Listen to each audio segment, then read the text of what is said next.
งานดอกนะนี่แหละรถแห่ที่มาตั้งเงินขอดนี่ฮะรถแห่ได้เด้ขาซ้อมมาอามีมา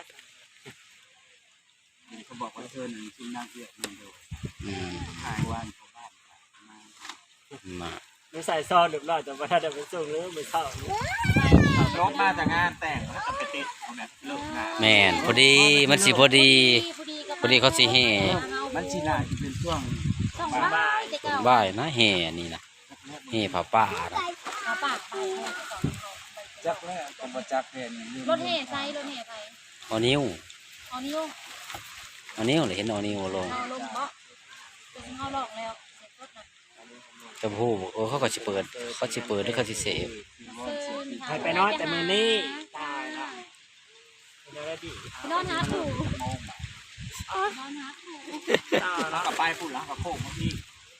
เตรียมตัวรถทำงานหลายสองชุดเด้อจะปาเป้บางไงสอบสิไปตัดขาสักคนมันไปกลางคืนในนี้สิบไปน้ำมันไปตอนเช้าคือจะไปอยู่พยายามเศร้าคนแหละ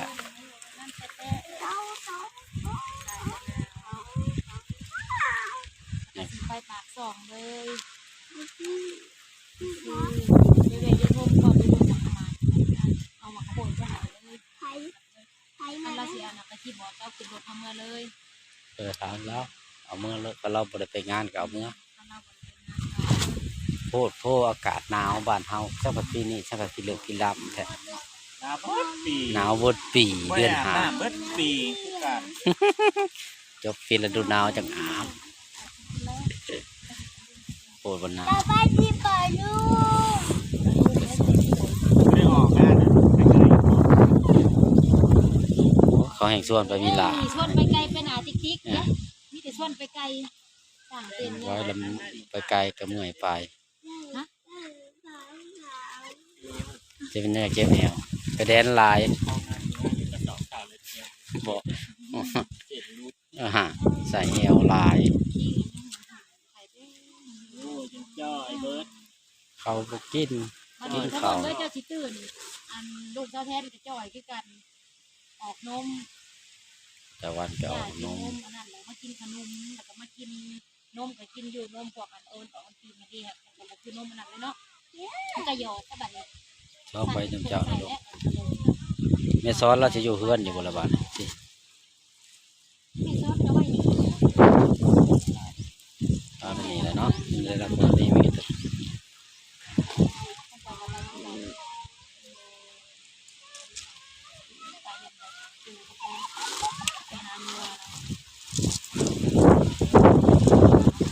บ้านเมืองจะมาเป็นนานี่เช่นแต่เปลี่ยนไปเลยแล้วจะว่าเด็กน้อยมันก็บ่สบายนะเมื่อนานนี้เขาอ๋อเดี๋ยวดีเนาะ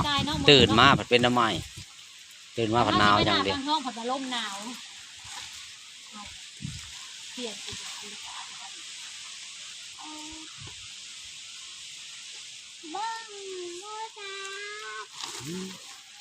โตแล้วสับได้มากระโปดมันได้มากระโปดมันนั่นเลยเปิดดักให้น้องไปโดนไหนคนนะหอบยังไงทุกยางกับผมมี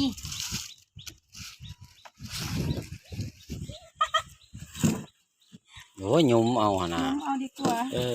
นี่ข้างเขานะชั่วเทศไทยแบบมาก็ชั่วแท้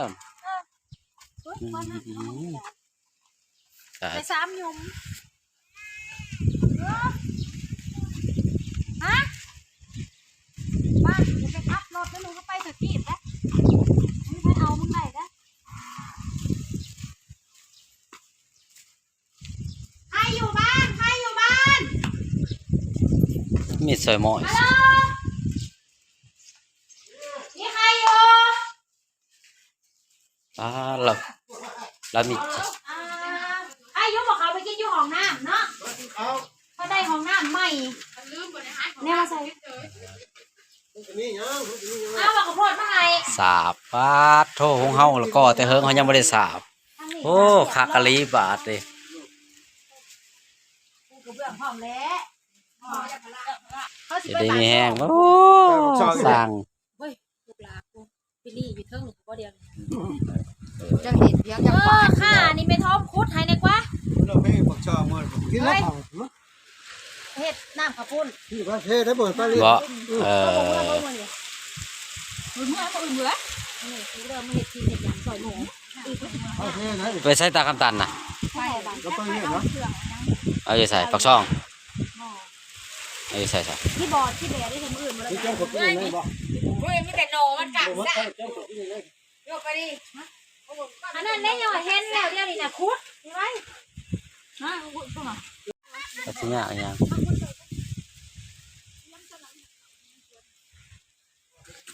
ดินนี่ปลูกตั้งงามเนาะมันต้องปลูกเพื่อนคือบ่เห็นงาม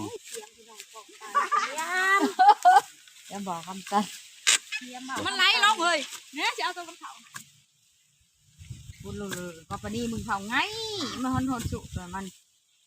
เกิดก็บ่ใส่ลูกเอ้ยลงมาน่ะ ช่องคือเอามาอยู่รถยัดตัวเองจากเสาเลยมาแข่งยังพันหอดปากส่งปากแตงนี่ เขาสิให้พักกระบูน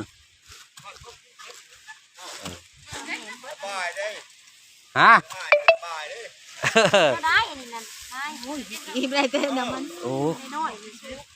พูดเอาแต่เป็นหลีมันเลยนะ ปนี่มันซับเลยทางนี้ซับโน่ปนี่มึงซับ ก็สิเอาออกว่าทะเล พันเลอมึงซับนะไง ไงมันก็บ่แทะเนาะ โอ้ย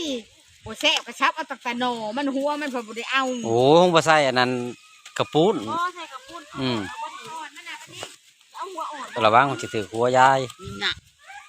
ได้ก็อย่าเอานะให้ปุ้นน่ะฮะ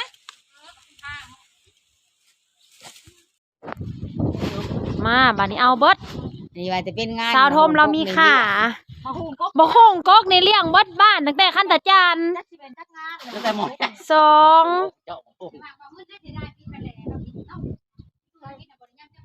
โอ้ย อันนี้นั่นบ่ให้ถิ่มได้สิตำซุ่มตำกินสามจักนั้นเลยเฮ้ย นี่ได้เรียนนักร้องได้ นักร้อง กินได้นี่นะ นักร้องสิเมื่อ นักร้องนี่ต้องมือซ่า นักร้องเมื่อซ่าก็สิเหลือแต่บ่คง ตัวเองมาเลี้ยง เออ จักหน่วยเลยเฮ้ย มากเลย พอบ่อันนี้ครั้งนี้เอาครั้งนี้บ่นี่เอาให้มันสมานกันมันสิฮัก มื่อน่ะจักไปต่อยไปตื่นมาต่อยพอบ่เอาเขามาเอากลางคืนเขามายืนทางนั้นตื่นมาใหญ่ นี่ เขามากลางคืน เอาอีกหน่วยหนึ่งพอ บอกหาเลย พอ จะเพิ่มอะไร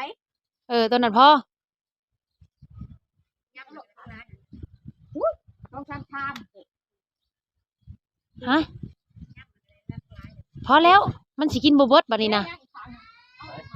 โอ้ย มันสิเข้าตาจ้ะนะเฮ้ย พอเลยนะเฮ้ยเองว่ะทม แล้ว6 หน่วยเลย ฮะ เอาไว้กินเนี่ยกว่ามันสิเบิดนะ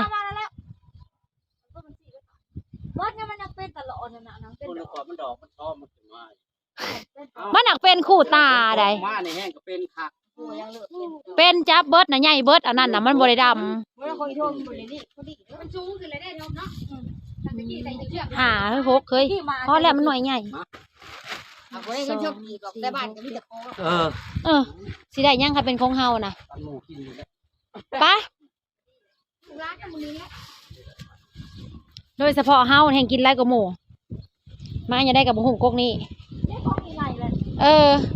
ปลูกหลายๆดีกว่าเฮ้ยเผื่อเองเนี่ยปลูกเป็นนะขั้นเกิดเองน่ะเป็นเนาะ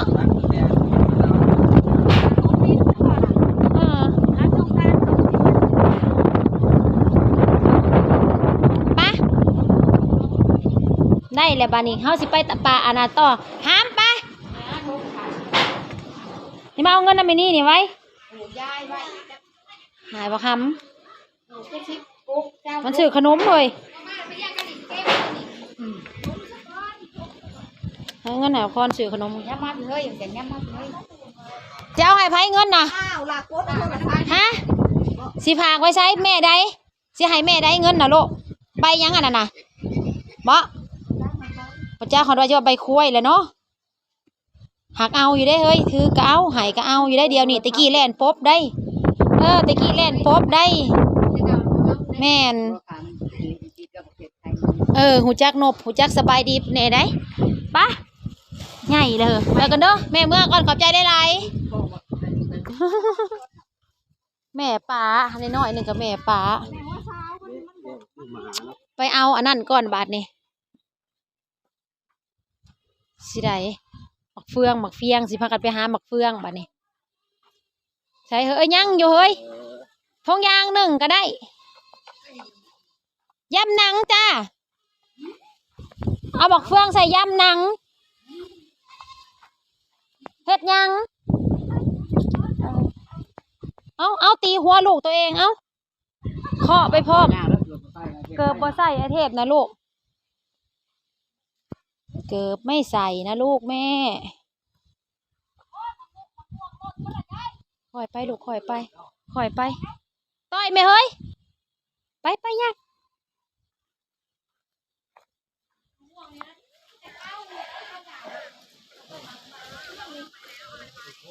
สั้น